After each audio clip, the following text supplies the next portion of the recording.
Welcome, my friends. You are on Mavs Coffee Clarity with Denise. Every week, we're spilling the beans.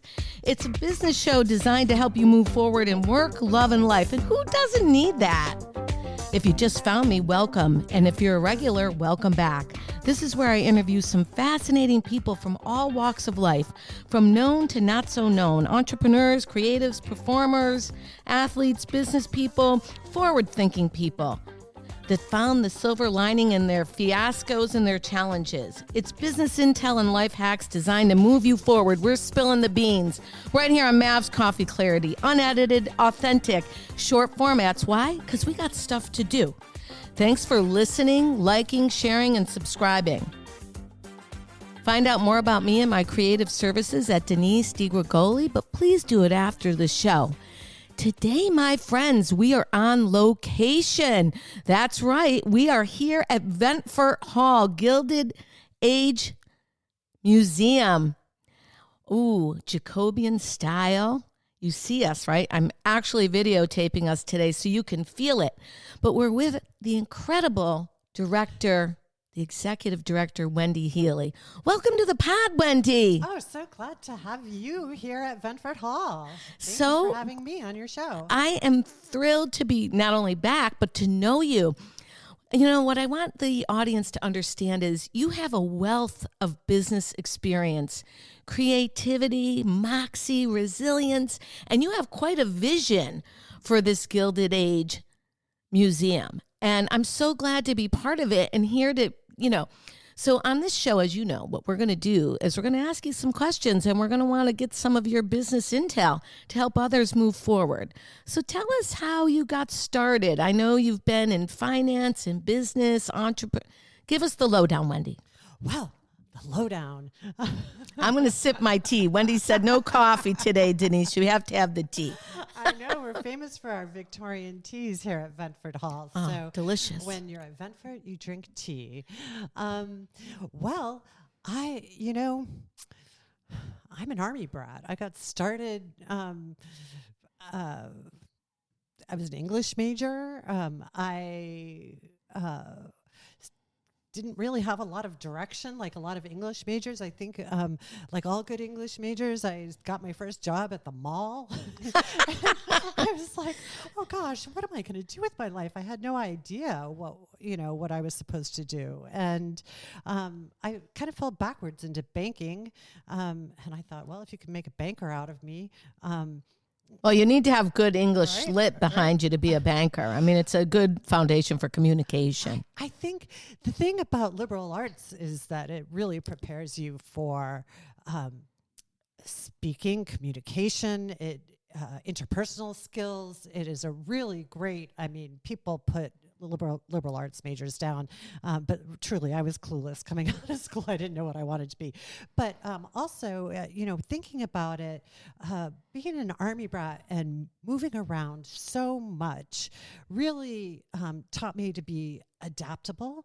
And so I think between that and being an English major with no clue who just kind of landed into banking, I realized that I had to adapt to my circumstances, right? So I'm a people person. I know how to speak. And what was really what I ended up being good at in banking was translating financial concepts to understandable concepts to the average Joe like me that absolutely hates bookkeeping. Like this is why it's really important for you to pay off your credit card before making an investment, for example. Okay. Like there's a little business intel there. Right. That'll bring your credit score up, right? Absolutely. Well, also because you need to take care of short-term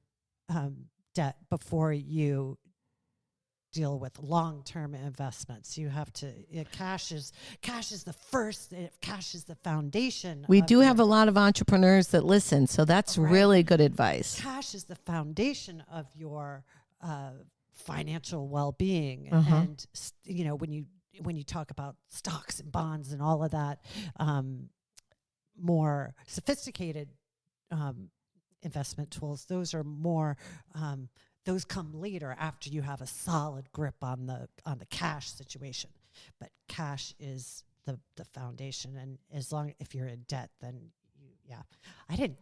That we would be talking about finances, but anyway. No, because you know what? Even starting up this new little show with all the other things I do, you want to start it up debt free, because the debt will follow you. Absolutely. And then the debt creates stress, and stress does not allow for creativity. Absolutely. And that's what we're about. Like, how do we move forward? So, low debt. Now, again, we're in a very creative venue.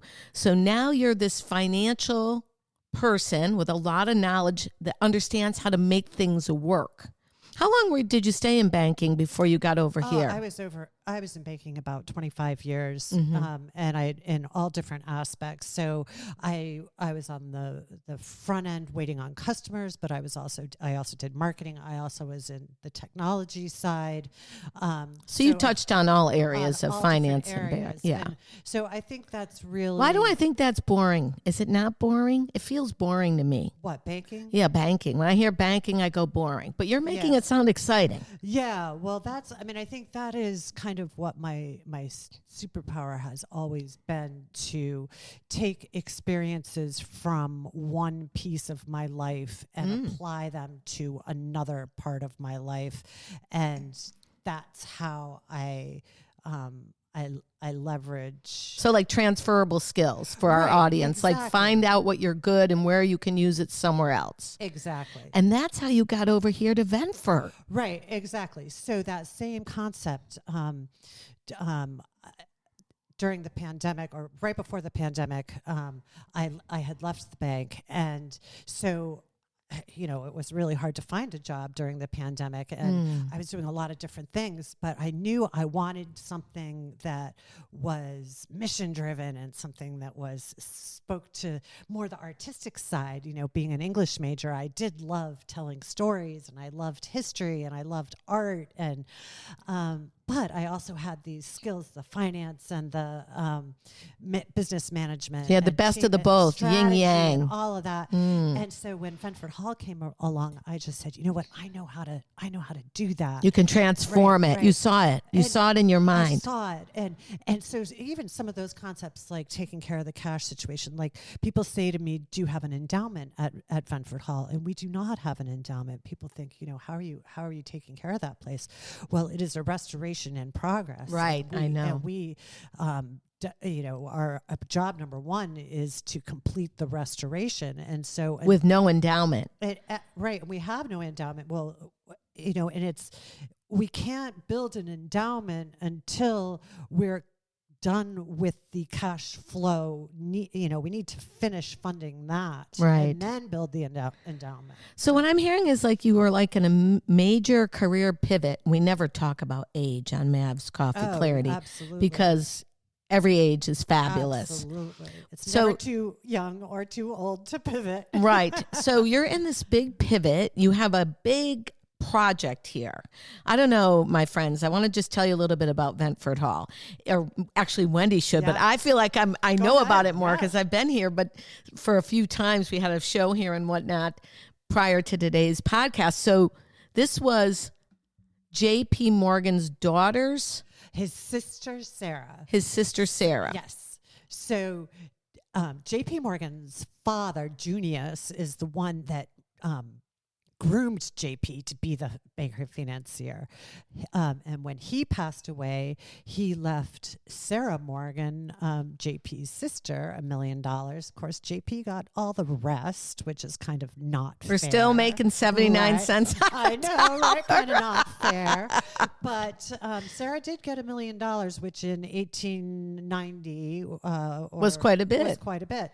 And so she used a portion of that money to build Ventford Hall as her country estate. All 28,000 square foot summer cottage? Yes. Yes. The summer cottage was defined by Mrs. Astor to be 20 rooms and 20 acres. Wow. So by that definition, there are about 70 of those that were built in Lenox and Stockbridge during the Gilded Ages. Wow. The Gilded Age. And most of them are still standing. And Wow. we're one of them, and one of only 4 that are museums that you can come into to tour and learn about the history. No chance that they were bankers and you were a banker. It was like the ethers were speaking. Woo! It's like you knew. I know. So you're in the middle of this career pivot. Were you nervous? No. No. I'm shocked. I know the audience is like, really? So you made a 360. Were your friends like, Wendy, you're in nonprofit now? What is happening? You're over there renovating the museum? No. You had no pushback? No. Okay. I mean, honestly, I didn't script this with her, my friends. So, well, in a way, okay, so bankers, you may not know this about bankers, but this is bankers intel. I mean, bankers are always encouraged very strongly by their employers because it's the right thing to do, and they sort of have to become involved with the communities that they serve. Of course. During my entire banking career, I have always worked for worked with nonprofit organizations on a volunteer basis. Mm-hmm. So early on, it was just chambers of commerce or the JCs or other organizations like that. But most recently in the Berkshires, I was the board president of WHAM Theater, which is a phenomenal feminist theater group that has an activist mission to help women and girls. And I didn't know that about you, Wendy. Yes. And I also was board president at Berkshires, which is our local food bank currency. No, it's a local currency. Did you know we have a local currency? Here Wendy goes again with her secret banking knowledge. Berkshires. Right? What is that? Berkshires, right? We have our own currency here in the Berkshires. Berkshires are a phenomenally rich place for nonprofit organizations. We have probably more nonprofit organizations per capita than anywhere else in the country. Wow. And we even have our own nonprofit organization called the Nonprofit Center, which serves the nonprofits. I know about that. Liana Tuscany. Yeah, Liana runs that beautifully, doesn't she? Absolutely. She does a wonderful job. So I have a lot of experience with nonprofit organizations. And so I think people understood and saw me going through this sort of they were already on your transition side. To a real, really, the pandemic changed a lot of people, I think, and really made people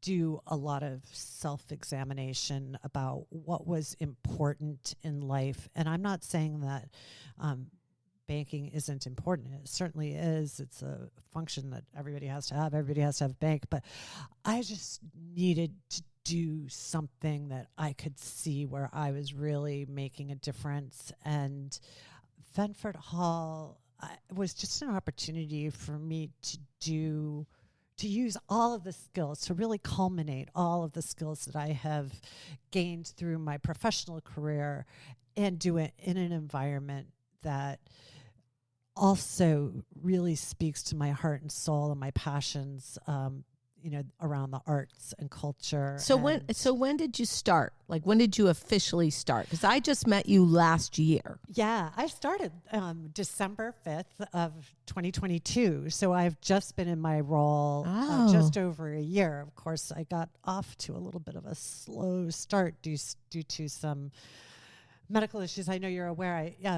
I was in a bad car accident at the end of January of 23. So you start the job and you get in a car accident. I was in a bad car accident. Well, that's a fiasco. Yes, I broke 12 ribs and my clavicle. And so, what? Yes. I didn't know it was 12 ribs. Yes, all of my ribs on the my back left. So I was laid up for quite some time while I was convalescing from that. But I mean, how did you keep your vision in a new job when you had 12 ribs and broken and convalescing? I mean, what they must have thought. There's not enough coffee in the world to cure that for me, Wendy. Seriously. I know. I mean, I think I don't know what they thought of me. They were like, oh my gosh, we just hired this executive director. And they had been working on a interim executive director for a couple of years. And, it was just kind of, I think, very disheartening for the organization. But how long were you out? I was out for about 3 months. I didn't come back full in person until April 15th. And, but I was working from home, out of my chair with my laptop. But I just made it clear, I am coming. I will be there. And so for the people that are, I'm coming.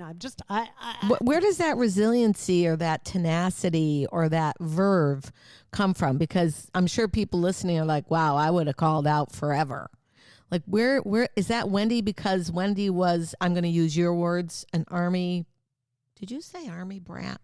Army brat, yeah. You said Army brat. I didn't say that. Wendy said that. I'm an Army brat. Yeah, okay. Well, I moved around all So where did this, like, I'm going to get up and be back come from? Where's that verve? Like, we want the audience to understand that they can do it too. Where does it come from? Yeah. I mean, do you drink it in the tea? I mean, I just knew that I was in the right place. So you had a feeling. Mm-hmm. I just knew that this was the right place for me. It was a phenomenal fit. It was a phenomenal fit. I mean, I wanted it bad. I just wanted it. And you did the best you could from home, of course. Yes. You probably had good resources here and people that were on your side. Yes. So it was kind of a full circle, holistic approach. Yes. I mean, it was not easy. The first year, I mean, by the time I came back, I can't imagine it being easy. It was high season. And I mean, what's high season look like here? High season in the Berkshires. I mean, anybody who lives here or anybody who is in any way involved with the service sector understands that the tourists that come in, or the exponential increase in volume that you experience is no joke. I mean, we did 103 events last year at Ventford Hall. Wow. And I had not been, I was on learning curve. That's like 2 a week, roughly. Right. And not all of them were produced by Ventford Hall. A lot of them were private events where people had weddings. Yeah, weddings. They had comedy shows. But it's comedy shows. Oh, yes. And music and so many other things, ghost tours. But it still is an impact. We still have to set the rooms, unset the rooms, get them ready for, and then just the amount of tourists coming through on tours of the mansion. So it's a lot. Normally I don't do this right in the middle of the show, but I do want you to say your website. Oh, yeah. It's gildedage.org. And we will put it in the show notes. But why I'm telling you that now, guys, is because it's 28,000 square feet of incredibleness. And so a lot of it's restored, but a lot of it isn't. So when I did a show here in October, I had a finished room upstairs, like a green room, and it was incredible. And you can check us out if you're listening to us on Apple Podcasts, on YouTube. The tea service here is like the authentic tea. Yes. And you'll be able to see a few photos. Wendy gave me like the mini version. Like everything is done almost period-esque. And you've got some of the original artifacts here from the family. Yes, just a few. When George and Sarah Morgan passed on, the family sold all their belongings. I mean, they had many other houses. They sold all the belongings, and that was it. But we have 3, and we've been focused on restoration. So we haven't really amassed a huge collection yet. So all of our dollars are going to restoration. But we have 3 special belongings. They are the 1895 Rosewood Steinway piano, which is phenomenal. Yes, and that came back to us just 3 years ago. So we're so thrilled to have that. That was built especially for Sarah Morgan. We have a bed sheet with Sarah's monogram on it, Sarah's SSM for Sarah Spencer Morgan. And we have a Louis Vuitton steamer trunk. Wow. The initials GHM for George Hale Morgan. So those are the 3 belongings that we own that belong to the Morgans. Now, we also do have lots of letters and, photographs and things like that. And of course, the house itself has, all the original, many, many, many original features. But so I grew up in the Berkshires, and I didn't have a inkling of the amount of heritage here. It had gone through many hands, right? Do you want to quickly tell where it went to and where it's now? So after the Morgans passed away, it was briefly in the hands of a family. Well, I should say there was a Vanderbilt widow that... a black widow? No. Oh. Vanderbilt... Margaret Vanderbilt. I meant Black Widow Spider, my friends. Please, let's keep it straight. Well, yes, we... So there's the ghost, there's the whole ghost angle too. But actually, Margaret Vanderbilt stayed here for a month while Elm Court was being built. And, her husband passed away in the Lusitania. He had given his life vest to a young family. Anyway, I could go. I need to go faster because there's so much history with all of these stories. Then a family named Bonsall was here, and then when they passed away, the house stayed in the family for a little while because it was the Depression and it wasn't advantageous for them to sell it. A family named Martin bought it and the whole estate. There's a gatehouse and a groundskeeper's cottage. They rented Ventford Hall briefly to Tanglewood for some of the performers to stay here. But it was in 1950 that Bruno Aaron bought the house because there were no accommodations for Jews and people of color to stay if they wanted to come to Tanglewood. So 50s were the that was a dicey time era to do that too, right? Because he got a lot of pushback. Yes, he did, and he used arts as activism in the most beautiful way. Festival House era, he had. He would let musicians and artists stay here and sing for their supper. So he had Dizzy Gillespie and Pete Seeger and Odetta and Lord Burgess, who wrote all the music for Harry Belafonte. Right. There were a lot of great musicians and artists. They had theater. It was just a wonderful time, Festival House. How long was Festival House here? Like 10 years? 10 years, yeah. Yeah, was, 10 years. 1950 to 1959. And what stopped them?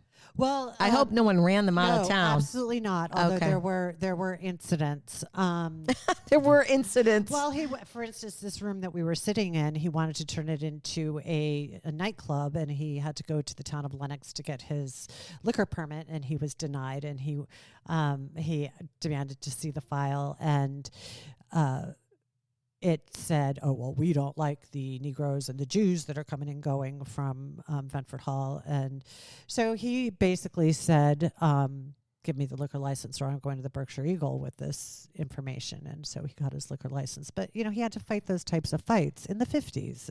It's just So he was mission driven like you, and sort of the organization. Like there's strong roots here of like.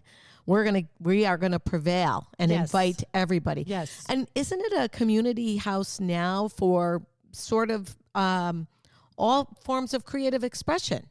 Yes, and that's really what appeals to me about taking J.P. Morgan's sister's house and making a place that was exclusive, inclusive.